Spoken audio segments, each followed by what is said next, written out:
You're listening to Period Story, the podcast where we get behind some of the myths and misconceptions about periods. We chat with women about their period story, their first period, and their journey ever since, and we open up a conversation to help break taboos and stigmas around menstruation.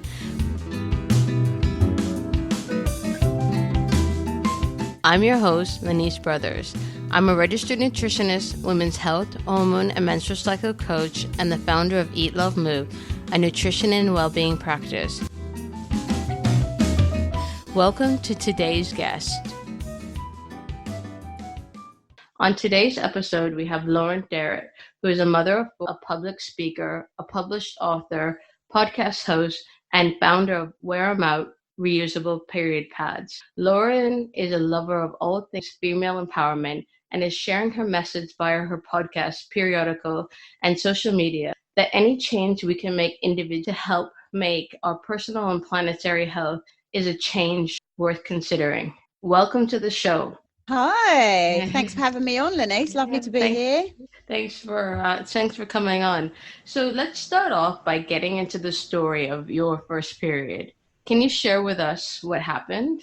Oh my God. Do you know what? I'm one of 8 children and I have 3 older sisters, and I still had no idea what was going to happen or when it was going to happen, or I was so ill-equipped for it.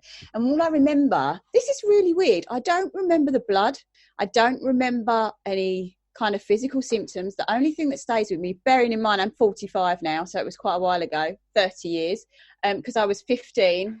The thing that has stuck with me the most is that I remember going into the bathroom and thinking, Jesus, what do I do with this? But I can't see the blood in my head. But anyway, I remember there being some tampons in the cupboard under the sink. And I mean, your first experience with a period and going straight in for a tampon is pretty brave, I'd say. But it was all I could find. There was no pad. So I got the instructions out. I navigated this tampon in, and I felt as smug as hell, because now not only was I a woman, like had caught up with all my friends, but I'd also managed to get this tampon in, which meant I was really grown up. And it was just a feeling of, I felt very alone, to be honest, but because I didn't feel like I could tell anyone or share it with anyone, and I just had to navigate it myself. But it was a real moment of crossing over, and a real moment of, I'm now part of their gang. I suppose my older sisters, that would have been, and my friends, because they all started really early and I started relatively late. So it was that moment of, I've made it. It was quite a positive thing, but I did feel really lonely and isolated. It was a secret that I kept, which felt a bit ick. Why do you think you kept it as a secret? Shame, I think, just embarrassment. I'm a very lone creature anyway, so, which is weird now because I will tell anybody anything. I'm not ashamed of anything anymore, but I just can't, no, we didn't talk about it. There wasn't a conversation around it. There wasn't a segue to me talking about it. It was just, you just tidy it up and get on with your day. It wasn't ever something discussed or around my mates, jokingly, but I'd already pretended I'd come on about 3 years before I did, just to be part of it. So there was no big reveal. You mentioned the word shame. Yeah. Where do you think that shame came from? A lack of knowledge, a lack of understanding, a lack of conversation like these. Thank you so much for holding this podcast, because my daughter is going to be listening whether she likes it or not. There was not enough conversation around it. The representation, back then there wasn't even adverts that I remember. All these new funky adverts with the hot pants and the DJ and all that. None of that was available back then. It was really shrouded in mystery. And when it's something like that, you have to assume there's shame to be applied to that, because why is nobody talking about it? So I think it's just, it was just a really natural thing that it must be shameful because nobody talks about it. Well, you mentioned that you put in a tampon the first time you got your period, which is like amazing. I mean, it's pretty hardcore now looking back. Yeah. It's like, wow. And so if you didn't talk about it with your sisters or your friends, how did you learn about, kind of the admin of menstrual health? From that tampon leaflet, really. Thinking back to our sex ed classes, which were minimal, let's say, I remember there being a banana representing an erect penis for us to put a condom on. I remember that. I do not remember any education around periods at all. like I said, my friends used to joke about it. I had one friend who made up a song about it that was just hilarious, and we used to just sing it all the time, and I played along like, yeah, I was part of that gang, although I wasn't. And I had another friend who used to always talk about her pubes being stuck to the pad. She was like, oh God, my pubes got stuck to my pad again. So I heard that and I started saying that. I hadn't even got my period at that point. But this was kind of the education that I had, like a song about Lily of the Valley, Dr. White's came along. It was like all the branding back then was that. So she took all the brands of the menstrual products and created this little ditty about it that we used to sing.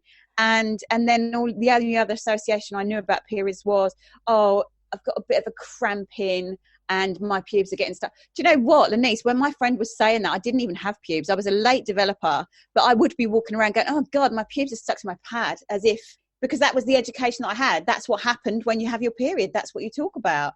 But beyond that, I've racked my brain ahead of this podcast and I don't remember ever having a conversation about it or knowing anything about it other than the box of Tampax in the bathroom cabinet.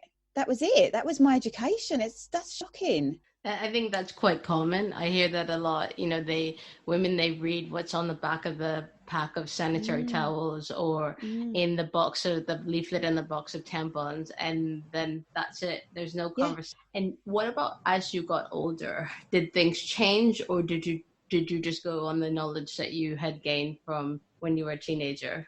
Yeah, I kind of just learned to just facilitate it once a month, and that's it. It was just like, oh, it's here, deal with it, get over it. And it was just really a separate part of my being. I didn't consider it part of me. It was just an inconvenience that would just rock up every month, do its thing and then leave. But I didn't have any understanding around what it was for. I mean, obviously I knew, actually I don't think I did know that it was linked to having babies, actually, if I'm honest. It just came and went, and it was just one of those things. Swimming got a bit trickier, but it's not until I'm older now, and I think one of the biggest impacts for me about learning about this stuff and getting fully involved in it was having my daughter. So I've got a 15-year-old daughter now, so around the time that I got my period, and I knew that she had to have a better education than me around it because it's only me and her. She's got 3 brothers and she lives with her dad half the week. So I knew that she had to be really well equipped to be able to deal with it, because she wasn't going to go to the bathroom cabinet and find tampons, you know. So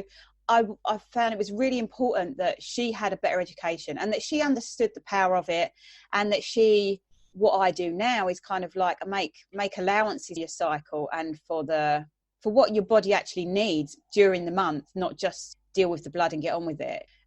So yeah, from her, she's leading me really. She's, you know, I'm looking at her thinking, what does she need? Which is sad because we never consider what do we need. You know, it's taken my daughter for me to wake up to the fact that I don't want her to feel shame around it. I don't want her to feel that she can't ask me anything. And so, yeah, I've been doing the reading for her really. Just kind of. And did you start having this conversation when she got her first period, or was before this that? I've always been really open about it.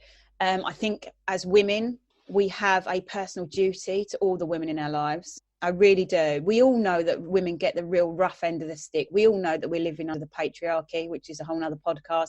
And I think we're duty bound as women to educate and support each other through all the feminist issues, periods being one of them. Because if you look out into the wider world, you're going to get a very male slant on it. And that's what happened to me. That's where the shame sits. That's where where you feel kind of lesser of a person, when actually it's a bloody powerful force that if you use it right can, you know, really propel you as a person. But if you look out to the wider world and look to the patriarchal state as to what periods are and why we have them, then you kind of scuppering yourself. So I do feel that as women we have a duty to our sisters, our children, our friends, to make this a normal conversation and share our knowledge, which is what you're doing perfectly. I applaud you.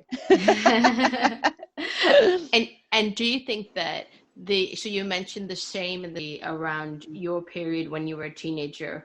Do you think that your daughter feels those similar feelings with the conversation with her friends, or has that totally changed? I think there's still an element of secrecy around it.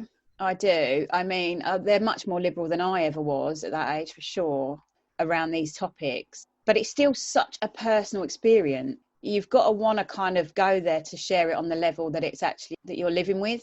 because like me, you can pretend your pubes getting stuck to your pad, but that's not really what's going on. So I wouldn't know how deeply she shares with her friends. I know they're very open. I know with me, she's very open with me, but it doesn't come easy to her. You know, I think she's open with me because that's what I promote, and because I create a space where she feels safe enough to start opening. But I think as a 15-year-old girl, often it can still feel like you're exposing too much of yourself, that vulnerability.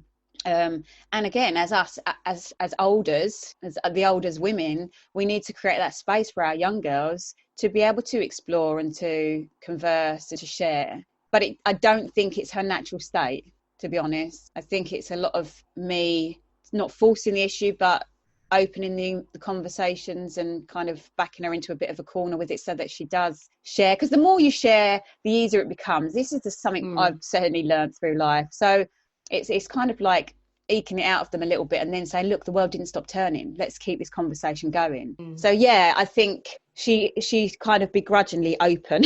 Yeah. but that's where we all start, right? Yeah. You've got to know that you're safe, and that safety takes time to build. So let's keep building on it. So the conversations the ongoing conversations you're having with your daughter, and the way that you feel about what you know about your period now, what do you wish you could change about your experience as a teenager with regards to your period? I think I just wish I knew that this is the game changer, that your period isn't just for 7 days a month. You know, like I said, we compartmentalize this week and everything changed in that week. But actually it's happening every single day of the month. There are shifts, there are hormonal shifts, your body is changing. It's now I've got to the point where I can tell when I'm ovulating just by the physicalities of my body, or where my hormones are, or if I'm a bit hotter, or if I'm feeling a bit sexy, which is only a couple of days a month, to be honest. Or, you know, I can tell from my physical symptoms and my emotional state where I am in my cycle. And when you lock that stuff down, or when you become aware of those times, you can really use every single day of the month to propel you, like I said, rather than just locking yourself down for 1 week of the month and struggling through the rest, not knowing why you're feeling X, Y, Z, but just feeling grotty. It is kind of a superpower. And I've spoken to a lot of women who are doing the cycling and the charting now, where they're actually, you know, creating their month's work around their cycle and becoming much more powerful because of it. I wish they talked about things like that. I wish it wasn't just a rag week. You know, when I was growing up, it was rag week. That was it. Not actually, no, you've got a whole month where you can fully utilize every day of your cycle and work with it and support it, rather than just dread that 1 week a month where you've got to go underground and hate everyone. You know, I think we need to talk more about the power in it. Yeah, I think that what you're saying is so interesting, and this idea of it being a superpower, and you know, you being able to know how your body changes, your mental state changes throughout your cycle, and kind of not just thinking about your menstrual cycle as just period. It's more than that. And, you know, you mentioned how you feel, you know exactly when you're ovulating, and the power in that. Can you give us some examples of how you might structure your life around the different feelings that you have during each phase of your cycle? I think firstly, you've got to start charting, and you've got to start being aware of it. I will get to that, but the reason why this is so important, this charting and this acknowledging every day of your cycle, is because the current climate would have us believe that we are weak and that our periods weaken us. We have to change that story. We have to take the power. Now, this sounds real like my feminist rant. It's not about that, but it's honest. We have to start looking at ourselves as powerful humans. And the one thing that we've got above everybody else is the fact that we have these cycles. And we need to rewrite that whole internal monologue that we've got going on, that we are, oh God, it's shit being a woman. Oh God, the curse. Every time I live in the ghetto, by the way.